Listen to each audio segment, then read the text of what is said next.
এইবার তুমি কংসের মায়া দেখবে।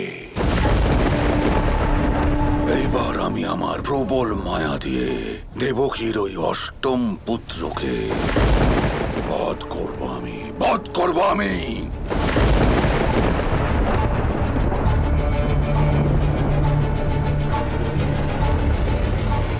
চলো সারথি।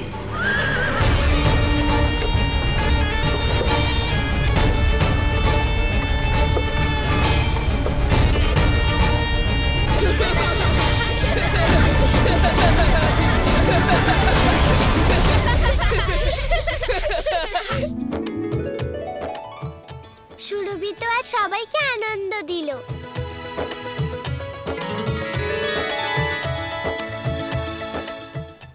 বোন, তোমাকে কোটি কোটি প্রণাম। তুমি সমস্ত জগৎকে দেখিয়ে দিলে যে শুধু ভাইরা বোনেদের নয়, বোনেরাও ভাইদের রক্ষা করে। এটা একটা উদাহরণ ভাই বোনের সম্পর্কের, রক্ষাবন্ধনের। আজকের পরে তুমি সবসময় এখানেই থাকবে আর আগে রক্ষা করবে। যে তোমার অর্থাৎ দেবী বৃন্দবাসিনীর পুজো করবে, তুমি বড় দিদির মতো তাকে সবসময় রক্ষা করবে। তুমি সবসময় একজন রক্ষা কবচ হয়ে থাকবে। আমি ক্লান্ত হয়ে গেছি, এবার আমার বাড়ি ফেরার সময় এসেছে দাদা। হ্যাঁ ভাই।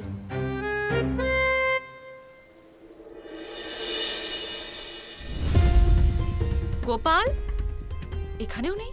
গোপাল, বলরাম, গোপাল, আরে এখানেও তো নেই ওরা। বাচ্চারা কোথায় যেতে পারে? বলরাম ওর ঘরে নেই। সব বাচ্চারা গেল কোথায়? দিদি রাতে তো ঠাকুমার কাছে গল্প শুনছিল, কোথায় গেল তাহলে? আমি বাড়ির পিছনে দেখছি। যশোদা, তুমি উঠোনে দেখো, আর রোহিণী বৌদি তুমি ঘরের অন্য জায়গাগুলোতে দেখো। ঠিক আছে, আমি দেখছি। চলো দিদি। হ্যাঁ। গোপাল, গোপাল, দেখো না, সব বাচ্চারা ঘুমোচ্ছে।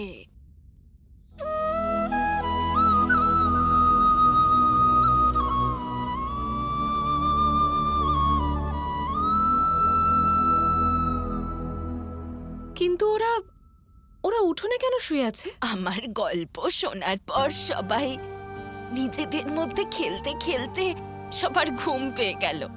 সবাই এত সুন্দর করে ঘুমোচ্ছিল যে আমার মন আর চাইল না ওদের ভেতরে নিয়ে যেতে। আমার এখন এটাই মনে হচ্ছে ওদের ঘুম ভেঙে গেলেই সবার খুব খিদে পাবে। আপনি ওদের জন্য মাখন আর কিছু ভোজনের ব্যবস্থা করুন, আমি ততক্ষণ ওদের জাগাচ্ছি। ঠিক আছে।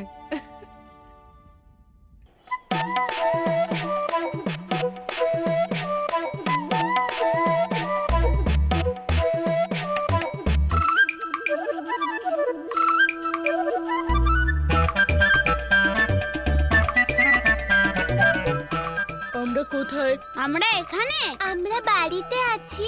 আর কোথায় থাকা উচিত? আমার এরকম কেন মনে হচ্ছে যে আমরা কোনো বিচিত্র স্থানে ছিলাম? ওটা কি স্বপ্ন ছিল? আমিও এরকমই একটা স্বপ্ন দেখেছি। হ্যাঁ, আমরা একটা এমন জায়গায় ছিলাম যেটা আমরা চিনতাম না। আমি দেখলাম যে স্বপ্নের মধ্যে আমরা একের অপরের হাত ধরেছিলাম, আর সেই স্বপ্নে এক নিষ্ঠুর রাজা আমাদের ভয় দেখানোর চেষ্টা করছিল। একদম এইভাবে। আর আমরা এইরকম ভাবে ওনার উপর হাসছিলাম।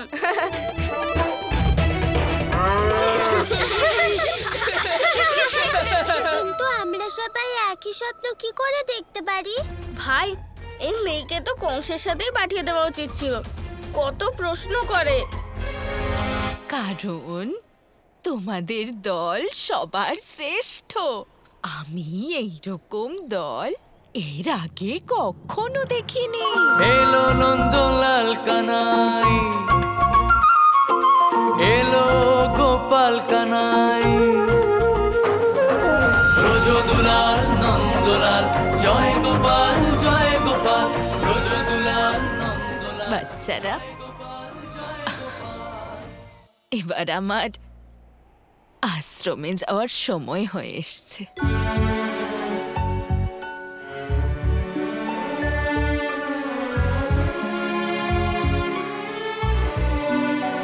এসো, আমার কাছে এসো।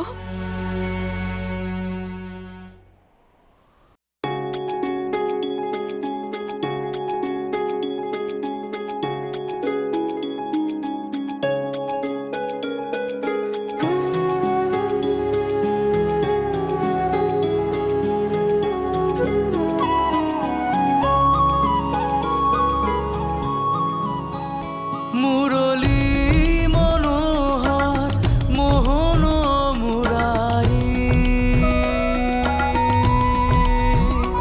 সব রূপে যে তোমার লীলাই শুধুই হেরি।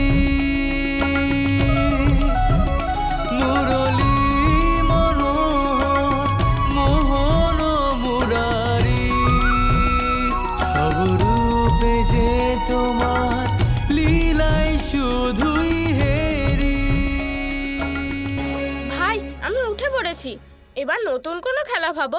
আরে দাদা, আপনি তো সবসময় খেলার কথাই ভাবতে থাকেন।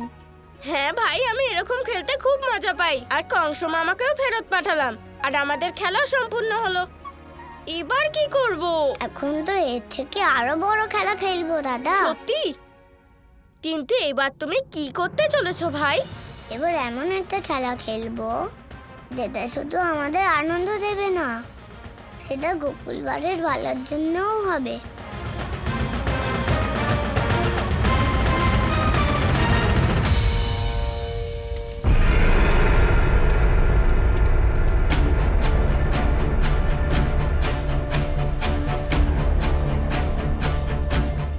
মহারাজকে স্বাগত জানাতে যেন কোনো ত্রুটি না থাকে। এইখানে সাজসজ্জার উপর বিশেষ নজর রাখবে। আজ্ঞে মহারানী।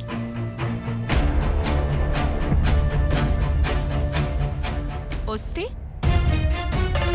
শুধু প্রতীক্ষা করলেই হবে না, মহারাজার বিজয়ী অনুষ্ঠানের আয়োজনে অংশগ্রহণও করতে হবে। মথুরা নগরী উৎসবের আয়োজনে সজ্জিত হওয়া দরকার, যখন মহারাজ ফিরবেন, যাতে উনিও বিস্মিত হয়ে যান।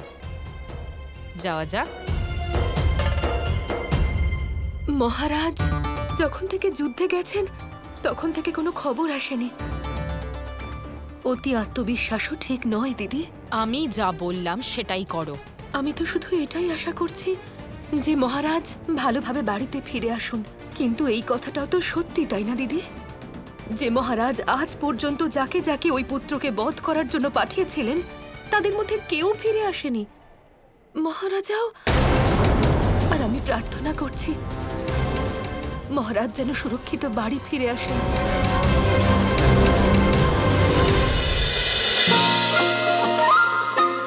এলো নন্দলাল কানাই, এলো গোপাল কানাই, প্রিয় মাখন চোর বালক, শিরে শোভে ময়ূর পালক। মাটি মাখা মুখে সাজে মাখনের পালকি, মাকে সে মায়ায় জড়ায়, বালক সে মাখন চূড়ায়। ভালো হয়েছে খেতে? হ্যাঁ মা, খুবই সুস্বাদু। জয় গোপাল, জয় দুলাল নন্দলাল, জয় গোপাল, জয় গোপাল। মধুমঙ্গল, তোমার ঠাকুমা হঠাৎ না বলে চলে গেলেন কেন? সব ঠিক আছে তো?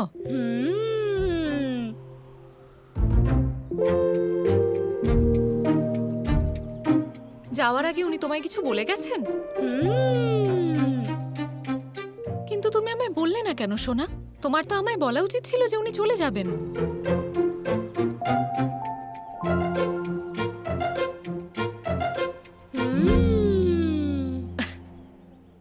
কোনো ব্যাপার না, আমি পরে ওনাকে খবর পাঠিয়ে দেব।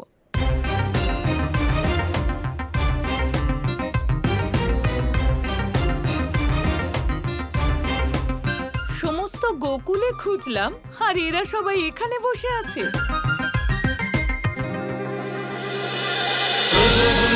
নন্দলাল, জয় গোপাল, জয়